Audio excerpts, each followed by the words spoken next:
नमस्कार दोस्तों, जय माता दी। तो आज के इस वीडियो में हम महारानी कैकेयी की सबसे प्यारी दासी मंथरा के बारे में बात करेंगे।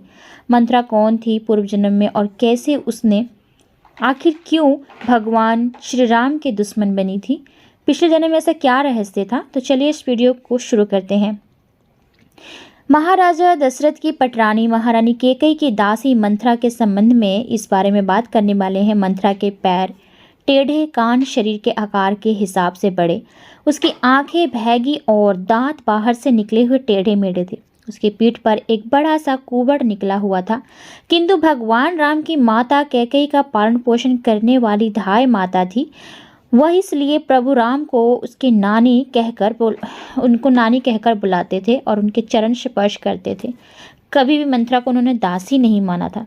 अब सुनते हैं मंथरा थी कौन और उसने क्या पुण्य किए थे जिसमें उसको सभी देवताओं सहित भगवान शिव के आराध्य साक्षात ब्रह्मा स्वरूप भगवान श्री राम और उनके अंशावतार श्री भरत, शत्रुघ्न और लक्ष्मण को पालन पोषण करने, उनकी बाल लीलाएं देखने और फिर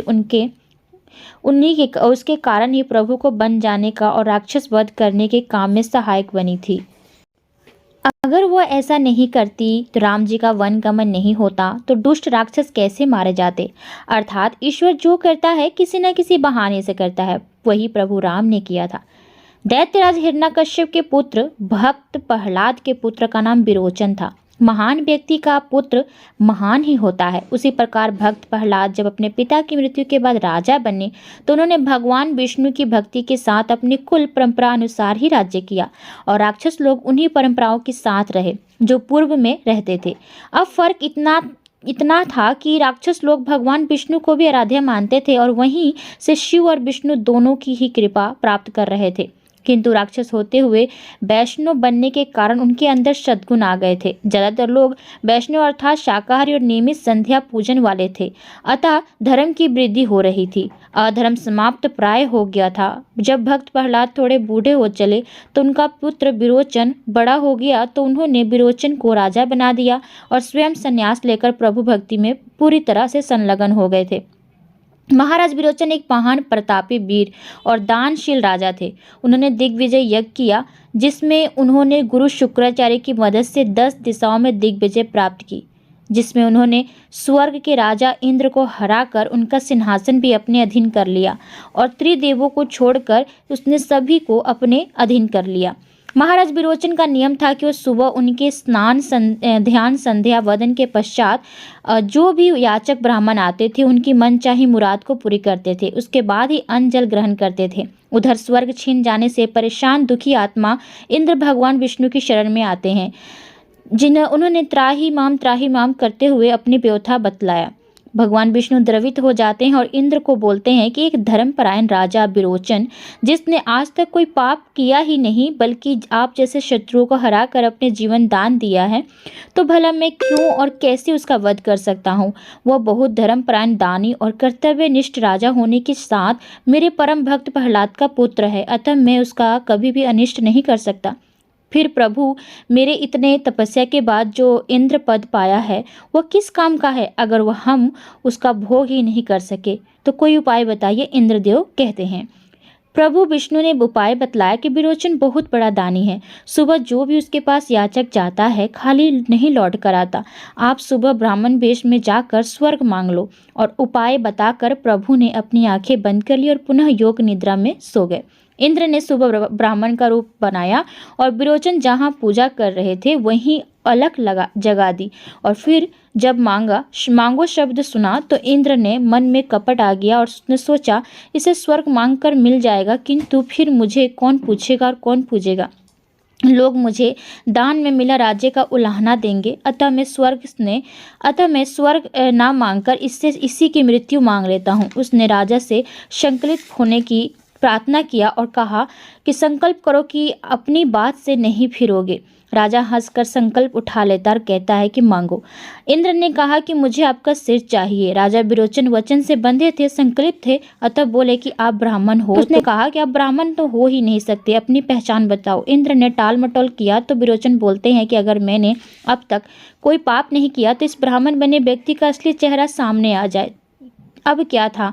डरा सहमा हुआ इंद्र सामने खड़ा था। दिग्विजय करने वाले महाराजा हंस पड़े और इंद्र से यह कहकर कि छल से तुम मेरा वध करवा रहे हो, किंतु ज्यादा दिन तक राज्य नहीं भोग पाओगे, क्योंकि मेरी संतान तुमसे इस कपट का बदला अवश्य लेगी। और ऐसा कहकर विरोचन ने अपनी ही तलवार से अपनी गर्दन काटकर इंद्र को दान देकर मुक्त कर दिया।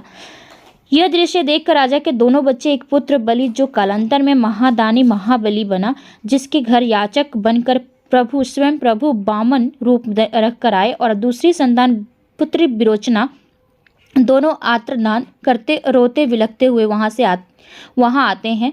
बालक बलि और बुजुर्ग भक्त प्रहलाद और सभी लोगों की प्रार्थना के बाद भी इंद्र ने विरोचन का सिर नहीं लौटाया, जिससे उनके दाह संस्कार के लिए बिना सिर की लाश को दाह संस्कार नहीं हो सकता था।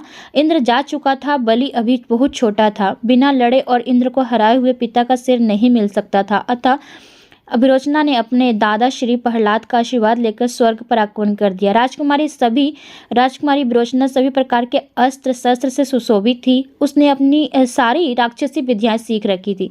उसने स्वर्ग पर अचानक आक्रमण करके रास रंग में डूबे देवताओं पर नाग वामों की वर्षा कर दिया और सभी देवताओं को बंदी बना लिया। भाई राजकुमार बलि ने पिता का सिर लेकर युद्ध विराम की घोषणा कर देने की बात कही, किंतु राजकुमारी इंद्र सहित अग्नि, वरुण, पवन आदि किसी भी देवता को जिंदा ना छोड़ने पर अड़ गई। नागों के जहर से सभी देवता चित्कार कर रहे थे। देव माता अदिति अपने पुत्रों की रक्षा के लिए राजकुमारों से अनुनय विनय कर रही थी, अपने आप को उनकी दादी होने की गुहार लगा रही थी। जब कोई विनय अनुनय नहीं मानी तो अदिति ने दोनों हाथ जोड़कर घुटनों पर बैठकर परम प्रभु भगवान विष्णु की आराधना स्तुति करती हैं।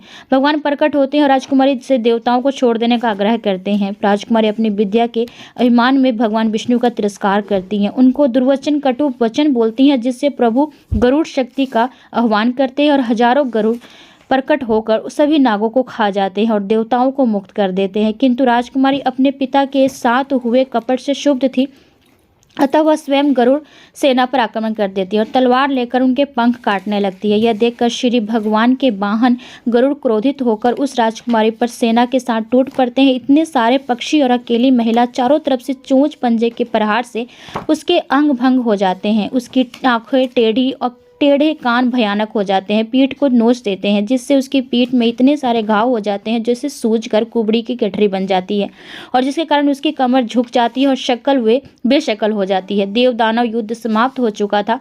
देवता स्वर्ग पर काबिज थे और दानव पृथ्वी और पाताल दोनों के स्वामी थे। अब राजकुमारी बलि राजा बन चुके थे और प्रहलाद और शुक्राचार्य की सहायता से राज्य चला रहे थे, किंतु भयानक शक्ल और सूरत बिगड़ जाने के कारण लोग राजकुमारी की मजाक उड़ाया करते थे और उस पर हंसी करते थे। इससे शुभ होकर राजकुमारी हमेशा शत्रु भाव से भगवान विष्णु को नियमित सुबह शाम दोपहर रात भर सिर्फ गालियां देती रहती थी। कालांतर में उसकी मृत्यु हो जाती है, किंतु मरते समय भी वह अपने कुबड़ और कुरूप स्वरूप को याद करते हुए मर जाती है। वेदों उपनिषदों में वर्णित है और यह प्रमाणित है कि व्यक्ति अपनी अंतिम सांस लेते समय जिस चीज में उसकी स्मृति होती है उसको अगले जन्म में उसी प्रकार से जन्म मिलता है।